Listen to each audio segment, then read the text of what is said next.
Hello, good morning students.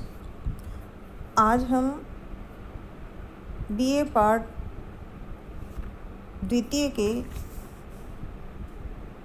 द्वितीय प्रश्न पत्र भारतीय अर्थव्यवस्था में ब्रिटिश शासनकाल से पूर्व भारतीय अर्थव्यवस्था का स्वरूप कैसा था, गांवों और कस्बों में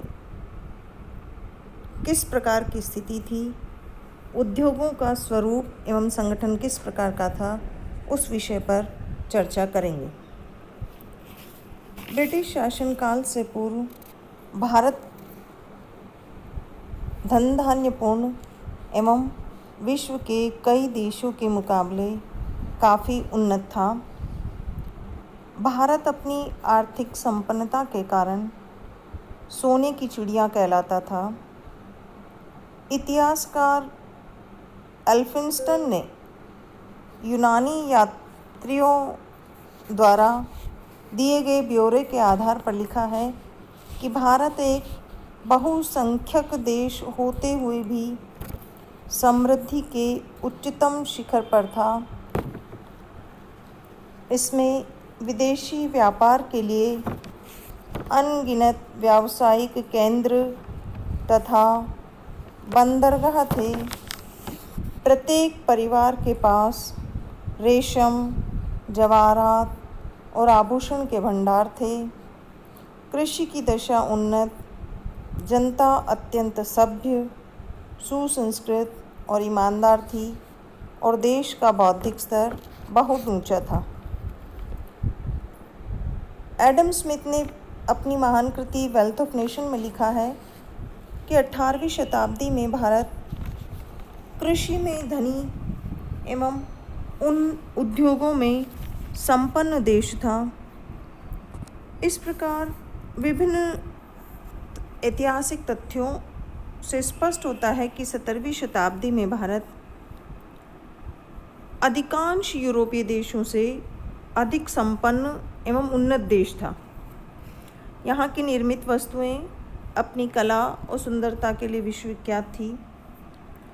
भारतीय दस्तकारों एवं बुनकरों की दक्षता एवं कला की धाक थी। पशुधन के विकास से घी दूध की नदियाँ बहती थी। आधुनिकता और विकास में अग्रणी पश्चिम राष्ट्रों में जब जंगली जातियां निवास करती थी, तब भारत अपने श्रेष्ठ एवं कलात्मक सूती वस्त्रों के लिए विश्वविख्यात था। यहाँ की ढाका की मलमल काफ़ी प्रसिद्ध थी। इन कथनों से स्पष्ट है कि भारतीय अर्थव्यवस्था ब्रिटिश शासनकाल से पूर्व काफ़ी समृद्ध एवं उन्नतशील थी। गांव आत्मनिर्भर तथा शहर एवं कस्बे व्यापार, उद्योग एवं हस्तकलाओं के केंद्र थे। अब हम देखते हैं कि गांव का संगठन और संरचना किस प्रकार की थी। ब्रिटिश शासनकाल से पूर्व ग्रामीण अर्थव्यवस्था आत्मनिर्भर और साधारण श्रम विभाजन पर आधारित थी।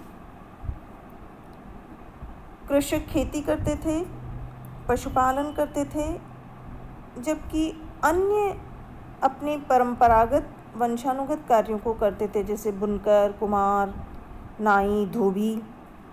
ये सब अपने वंशानुगत कार्यों को करते और उनकी सेवाओं का भुगतान उन्हें फसल या अनाज के रूप में किया जाता था।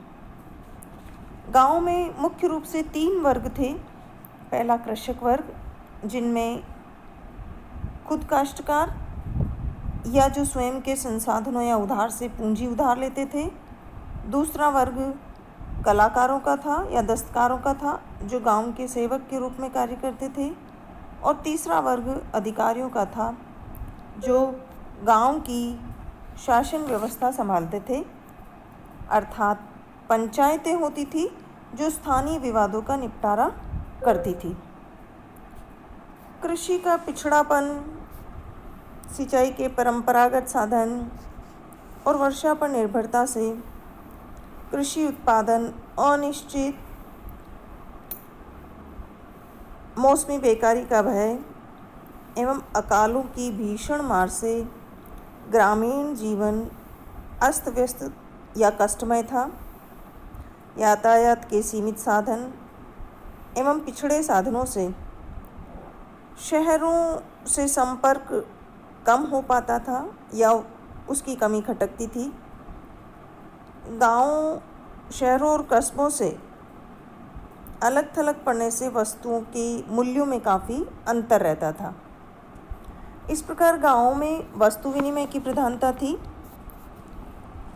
भूमि का लगान, श्रम की मजदूरी तथा कृषि उत्पादों का मूल्य पुराने जो रिवाज थे उन्हीं पर निर्भर रहता था। ग्रामीण और शहरी मजदूरों की मजदूरी में अंतर होता था। इस प्रकार प्रत्येक ग्राम आर्थिक पिछड़ेपन के बावजूद भी आर्थिक, सामाजिक एवं राजनीतिक दृष्टि से आत्मनिर्भर थे। अब हम देखते हैं शहर एवं कस्बों की संरचना किस प्रकार की थी। हालांकि ब्रिटिश शासन से पूर्व हमारी अर्थव्यवस्थाएं ग्राम प्रधान थी, किंतु धीरे धीरे शहरों एवं कस्बों का विकास हो रहा था। कुछ स्थान राज्य की राजधानी और न्यायालय होने से शहर एवं कस्बों में बदल गए, जैसे दिल्ली, लखनऊ, पूना आदि। और कुछ स्थान व्यापार एवं उद्योग के केंद्र के रूप में शहरों एवं कस्बों में बदल गए, जैसे बेंगलोर, हुबली, ढाका, मिर्ज़ापुर आदि। इन कस्बों और शहरों में रहने वाले लोगों का आर्थिक जीवन कई व्यावसायिक एवं व्यापारिक गतिविधियों के कारण गांवों की अपेक्षा अधिक उन्नत एवं संपन्न था एवं आवागमन और संचार के साधन बेहतर होने से, अपेक्षाकृत बेहतर होने से वस्तु एवं सेवाओं के बाजार में वृद्धि हो रही वस्तु एवं सेवाओं का बाजार बढ़ता गया। अब हम देखते हैं कि ब्रिटिश शासनकाल से पूर्व उद्योगों की स्थिति या हस्तकलाओं की स्थिति किस प्रकार की थी।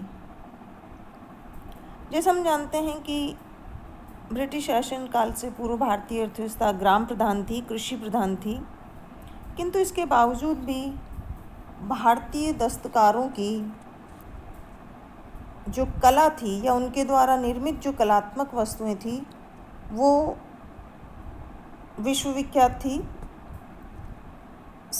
इनमें संपूर्ण भारत में फैला वस्त्र उद्योग प्रमुख था, अर्थात जिसमें हम कहते हैं कि जो ढाका की मलमल है वो बहुत प्रसिद्ध थी। बंगाल के छपे वस्त्र, बनारस की साड़ियाँ, अहमदाबाद के धोती दुपट्टे, लखनऊ की छींट, नागपुर और मुर्शिदाबाद के रेशमी बॉर्डर कपड़े संपूर्ण विश्व बाजार में प्रसिद्ध थे, उनकी धाक जमी हुई थी। इसके अलावा कश्मीर, अमृतसर और लुधियाना की जो कलात्मक शालें थी वो भी विश्व बाजार में प्रसिद्ध थी। एक और उदाहरण, दिल्ली का जो कुतुब मीनार का अशोक का लौह स्तंभ है वो भारत में धातु शोधन उद्योग का एक अनुपम उदाहरण है। इसके अलावा भी कई हस्तनिर्मित कलात्मक वस्तुएं जैसे संगमरमर की वस्तुएं, विभिन्न प्रकार के आभूषण, पत्थरों पर खुदाई का सामान, धातुओं पर नक्काशी, लकड़ी पर खुदाई का काम, तांबे, पीतल, कांसे के बर्तन आदि का निर्माण प्रसिद्ध था। भारत के इन दस्तकारों या कलाकारों के द्वारा निर्मित उनकी कलात्मक वस्तुओं की खरीद बिक्री केवल देश में ही नहीं वरन इन वस्तुओं का बड़े पैमाने पर विदेशों में निर्यात भी किया जाता था। जो इंग्लैंड की महिलाएं थीं वो भारत की छीट और कपड़े से छपे कपड़ों को पहनने में फ़ख्र महसूस करती थी। जो इजिप्शियन मम्मियाँ थीं वो भारतीय मलमल में लपेटी जाती थी। सूती और ऊनी वस्त्रों के साथ साथ मिर्च मसाले, नील, अफीम, दालचीनी आदि का हम यूरोपीय देशों को निर्यात करते थे। इस प्रकार देश या भारत कई अन्य यूरोपीय देशों के मुकाबले औद्योगिक दृष्टि से संपन्न था और कई उन्नत औद्योगिक केंद्रों में निर्मित कलात्मक वस्तुओं की विश्व बाजार में धाक थी और कई देशों के व्यापारी भारत के समुद्र तट पर भारत का निर्मित माल खरीदने आते थे। वे अपने साथ बहुमूल्य धातु, सोना, चांदी, हीरे आदि लाते और उनके बदले में निर्मित कलात्मक वस्तुएं, ऊनी व सूती कपड़े, रेशम जरी के कपड़े आदि खरीद कर ले जाते थे। 17वीं और 18वीं शताब्दी में यूरोप भारतीय उद्योग निर्मित माल का एक प्रमुख ग्राहक था। इसी प्रकार बेंगलुरु, बनारस,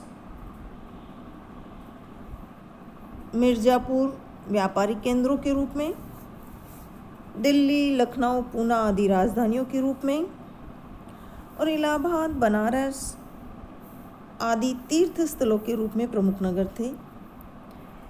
इस सारे विवरण से स्पष्ट है कि भारत का विदेशी व्यापार में प्रमुख स्थान था और आयातों की तुलना में निर्यातों का आधिक्य होने से हमारा बैलेंस ऑफ ट्रेड या हमारा जो भुगतान संतुलन है वो हमेशा हमारे पक्ष में या भारत के पक्ष में रहता था।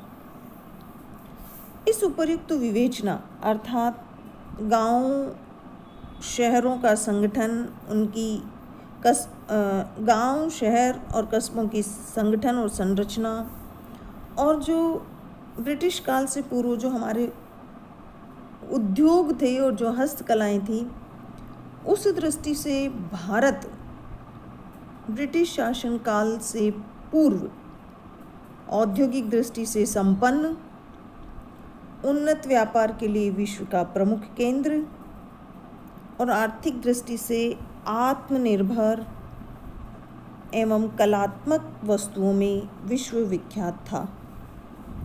इस प्रकार कृषि प्रधान देश होते हुए भी औद्योगिक दृष्टि से संपन्न एवं उन्नत तथा व्यापारिक दृष्टि से विकसित देश था और उसका गौरवपूर्ण अतीत अनुकरणीय था। इसी हेतु डॉक्टर मदन मोहन मालवीय के मतानुसार कि सिकंदर के आक्रमण के कई शताब्दी पूर्व ही भारत की जनता उच्च कोटि का जीवन जी रही थी। इस प्रकार भारतीय अर्थव्यवस्था या भारत का जो स्वरूप था ब्रिटिश शासनकाल से पूर्व, वो यूरोपीय देशों के मुकाबले, कई विकसित राष्ट्रों के मुकाबले ऊंचा था या अधिक था। धन्यवाद।